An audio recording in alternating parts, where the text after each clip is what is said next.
a tremendous impact on my life and my children's life.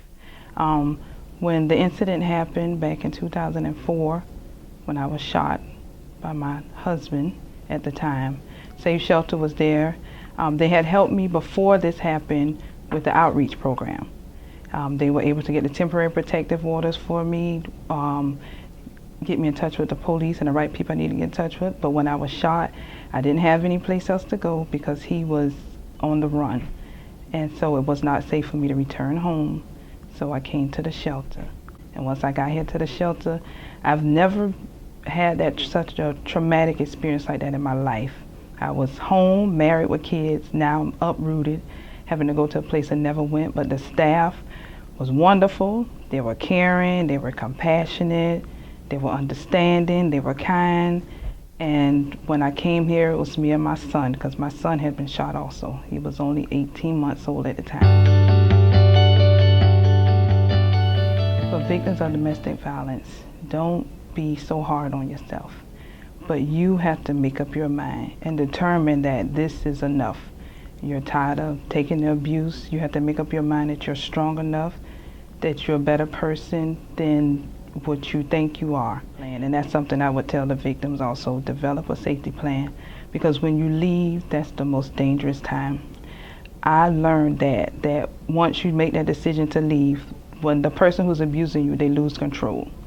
They realize that they're losing control and they'll go through any means that they can, even if it means trying to take your life. Isolation, that's one of the main signs. They try to isolate you from family, friends, anyone that they feel like you might confide in. They come up with these ideas, oh, I just love you, I just want it to be just me and you, or me and you and our family and no one else. And you're thinking, yeah, this person really loves me, they really just want to be with me. But really what they're trying to do is isolate you. He would disable my car so I couldn't leave the house. So then, I wasn't mechanically inclined, so I'm thinking something's wrong with the car, but come to find out, he rigged something so I couldn't leave. I still worked during this time, but I would hide the bruises. And he was smart enough to know not to make the bruises obvious, like on my face. It would just be arms, legs, things that I could cover up. Okay, this is not right. This is not what a marriage is supposed to be about. It's not supposed to be about being hit and abused and slapped around. And at first, I didn't realize that it was domestic abuse. I mean, I've never been in a situation like that. Got me in touch. We got the temporary protective order.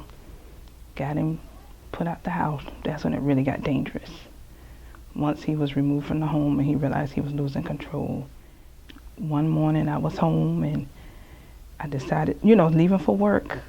And I saw a strange car pull up. And he got out the car with a gun and just started shooting. And I just started running. I had my son on my hip. Shots were fired. I didn't know I was hit. I didn't know my son was hit. I fell on the ground. He drove off, and all I remember is just screaming. I mean, this happened over 10 years ago, but I could still remember it. I could still, just feel it in my heart. And I didn't realize my son had been shot till the neighbors came out and they said, oh my God, he's been shot too. And they took us to the hospital and, helped us out. He was shot in the leg, but it did break his leg. And what I try to do now is speak about it. Let women know that you don't have to be a victim. You can be a survivor. You can be a victor, not a victim. And I have used this experience to strengthen myself, to help strengthen other women. Let them know it doesn't matter what economic background you come from, what kind of life you live in. This can happen to anyone. I never thought it would happen to me, but it did. So I just try to use this experience to turn into something positive. Just to try to get out in the community and let people know that doesn't have to be your dirty little secret. It doesn't have to be that. It is sort of like a silent killer. Because a lot of women, they're ashamed, they're embarrassed, they keep it inside. And I walked around like that too. But then I was determined after this happened, I was not going to let him win. I was not going to let him have that power over me. I got to do something else about it. So he's in prison. We had to go through 2 trials, a federal and a state trial. And I will tell you, Safe Shelter was there with me the whole time, the whole time. We went through that federal trial. I was face to face with him. He denied everything. He looked at me and he denied everything. But I stood firm. I got up on the stand. I told my testimony, and he was convicted. When you get ready to leave, you need to have all your important papers, like birth certificates, social security cards. You need to have clothing, sharp records, and it's like a survival kit, really. Anything that you would use, almost like, I wouldn't say like you go on a vacation, but anything you would pack for a trip. But this is going to be the trip of your life, the trip between survival and maybe not surviving. But I took all of that and I just got in my car and I left. And I didn't look back. I didn't return to that home until he was gone. But since then, I've moved on, moved to a new house. I got my college degree. So I'm continuing my career path, and I'm raising my children. And I'm alive. Wow. I still have the bullet wounds.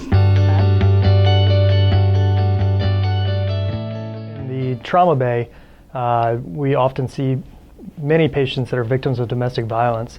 Some of the keys that we look for are inconsistent injuries, someone that has injuries that don't match up with their mechanism of trauma, a patient who's withdrawn, who doesn't answer questions, who maybe seems a little skittish, or people that have somebody speaking for them rather than speaking for themselves.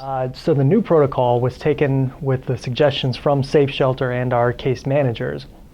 When we identify somebody that's at risk for domestic violence or is a victim of domestic violence, the attending surgeon or attending team is notified so that everybody's on the same page. Next, the case managers will go talk to the patient and explain why they're there and explain verbally what their options are. Following that, they will offer other services such as the Safe Shelter for them to seek help. If the patient wants, they can also get written information that they can take with them. Finally, if they want help, then we get in contact with the Safe Shelter and we come up with a covert and safe discharge plan when the patient's ready.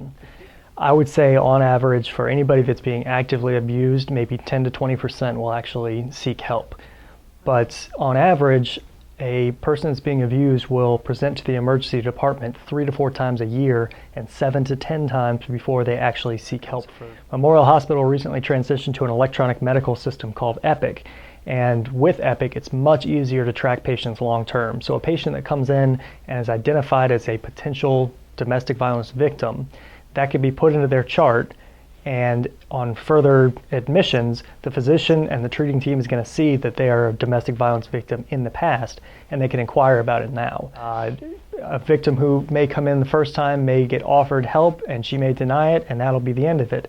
But when they come in the 4th and 5th time with identical injuries, now you can start to say, we've seen you here X number of times, we really think you should get some help.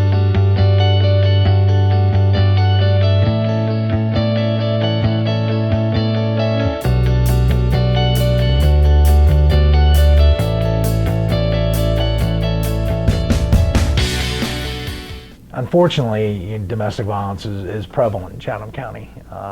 We had 4 homicides that were domestic related. There are over 3,700 domestic violence cases. So it's something that's a constant battle, and that we work closely with Safe Shelter every year, where we hope those numbers go down, and we continue to try and work together to make them go down. Okay. If someone needs services from the Safe Shelter, part of what we do is we'll make sure we put them in contact with those services. So if you call and you're in danger and you can't be there and you want to be at the shelter, you need shelter service, we're going to take you there. The police department will do that. And if you call the police and you need assistance, but you don't want to bring them to your house, or you don't want to have contact with them where someone might see, we're going to help facilitate that for you. The more you stay there, the more there's the propensity for violence. And so getting out of the situation is our biggest goal for you. All the legal aspects and courtroom aspects and all of those things will come after. But the immediate situation is you not being hurt or injured and your children not being hurt or injured. First of all, Safe Shelter is the only shelter in Savannah that is strictly dedicated for victims of domestic violence. Savannah has a lot of shelters, but we are very specific. Right. The shelter has been in Savannah for 35 years, and it's open 24 hours a day, 7 days a week. We offer, first and foremost, safe emergency shelter for victims of domestic violence.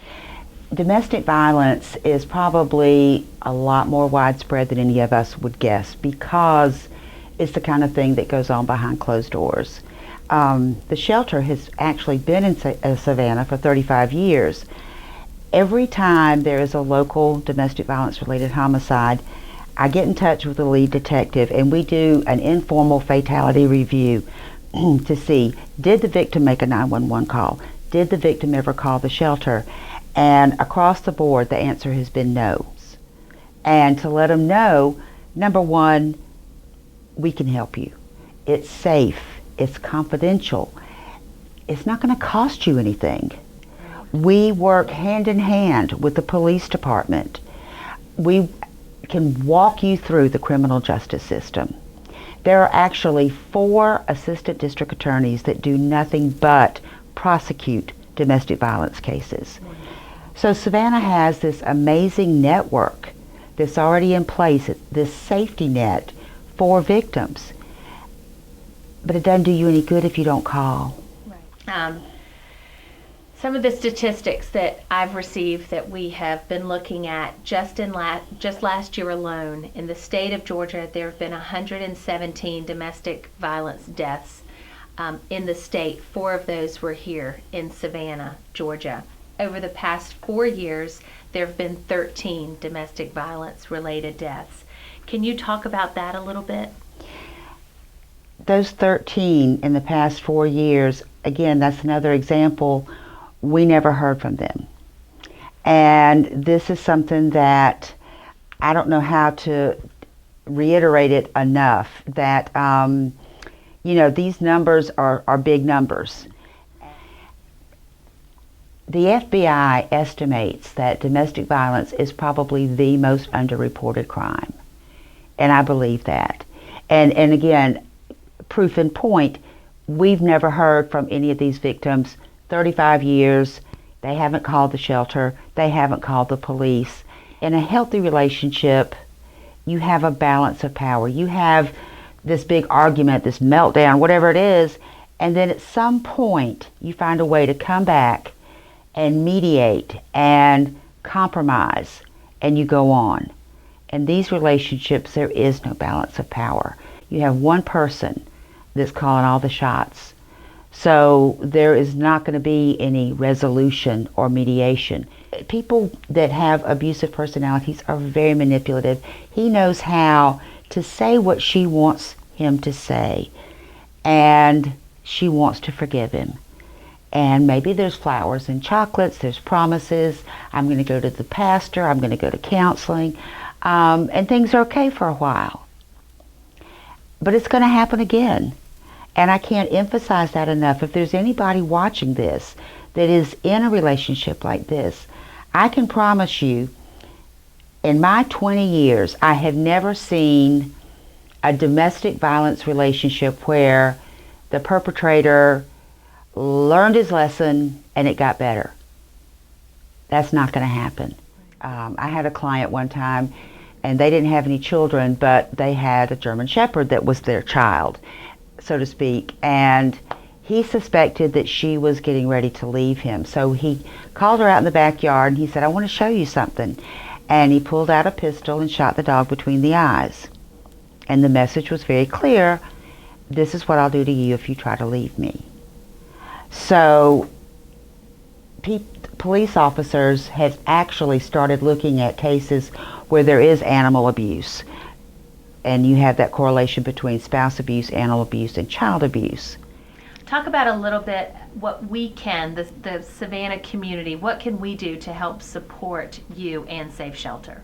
I think the first thing is, number one is just acknowledging Safe Shelter, acknowledging that there's domestic violence in this community. And we have victims in every socioeconomic, every neighborhood, every zip code in Savannah. We are so blessed to have a partnership with Memorial Medical Center. And we have come up, they worked with me, we came up with a hospital-wide protocol where especially the trauma surgery team can more quickly identify victims and get services started immediately while they're at the shelter. We have a very solid relationship with the police department. We are part of the rookie training. They get an hour with us about our services, how victims can access services. The business community could help tremendously. You call me and say, I want to put some of your posters in our bathrooms, the posters that say, if you're a victim, and there's a tear-off pad with our crisis line number. Put our brochures in your break room. Make it an environment, and this could be for anybody, a church, anybody. Make your place an environment where if there is a victim there, they can look around and say, they get it. They know what I'm going through. And make it easier for her to go ahead and initiate services and get the help she needs. If you don't know how to approach that person, one of the things that you might do is when you're in a safe environment, just say, I'm afraid for you. Or ask the question, are you afraid to go home? Okay. We are naturally, by nature, defensive, and we don't want people in our business. And, for a victim, the first reaction might be, you don't know what you're talking about. You need to mind your own business. And if she says that, that's fine. But she knows you're worried about it. Who can they call? They can call. How do they contact you? They call directly? Safe Shelter. They call us at 912-629-8888. And calling us does not obligate you to anything. Okay. We're not going to call you back. We're not going to send you information in the mail. We're not going to come to your house. Great. That's good to know. You can call and just say, I just need to talk to somebody. And it's confidential. It's not going to go anywhere. And sometimes that's just that first baby step.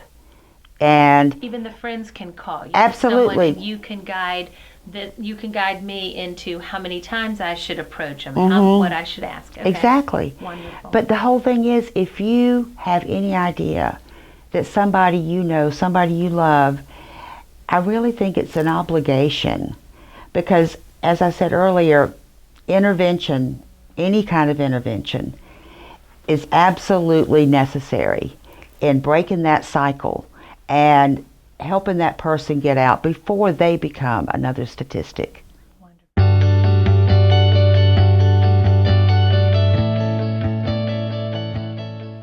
The Safe Shelter Outreach Program provides services for victims who are in the community who not necessarily want to come into the shelter and live itself, but say we provide legal services. We provide services where they might need a protective order, referrals out to divorce cases, to divorce attorneys, private attorneys. We also provide services such as going out into the community to provide presentations, to bring awareness to what domestic violence is and what type of services are there to help. Our outreach office is centrally located. It is at 7395 Hodgson Memorial Drive. We are in the Troy University building on Hodgson Memorial. We're on the second floor of the office building, and we're in suite number 203. Our office hours are from 7:30 in the morning until 4:30 in the afternoon, Monday through Friday. But the follow-up program, I actually go to them. I can go out to their schools, I can go to their graduations, their football games, anything like that. Plus we do the recreational stuff with them. We invite them, like this year in January we went to the circus, so some of the follow-up children came to the circus also. Wonderful. And then we do counseling still. It's just so that they know that they're not forgotten just because they're not in the shelter anymore. The summer months, we have the summer camp here called Camp Rock, which is recognizing our children's creativity. It's a 9-week program. It's a free program for the children who are actually here at the shelter and those in the follow-up program. They kind of lose their trust in their parents due to their parents not being able to protect them in certain situations. This is not domestic violence, this is family violence. So everybody in the family needs to have the counseling. And most of the parents don't think that the children know what's going on. It's really important for them to be able to tell somebody what they've seen, what they've heard, and know the importance of communicating in a nonviolent way. That's what you'd like to start with. Okay, and we also provide different services when they leave the shelter, not just home visits, but we help them with utility assistance, bus tickets for transportation so they can get to and from school or work. We also get furniture donations so they won't have to worry about that. It wouldn't have to be a burden to them when they leave the shelter and go into their new place. They don't have to worry about, buying furniture or buying beds for their children. So that's a great help also to our clients. Okay, go right ahead. Since the program has been in existence, about 85% of the women do not return back to their abuser. My name is Cheryl King, and I am the follow-up case manager here at Safe Shelter. I want women out there to know who are in, an abusive situation. If you come to the shelter, you will get the help that you need. Not only do we assist you for up to 3 months while you're in the shelter, we follow you for 2 years just to make sure that obstacles are moved out of your way, and so you can remain safe and become self-sufficient.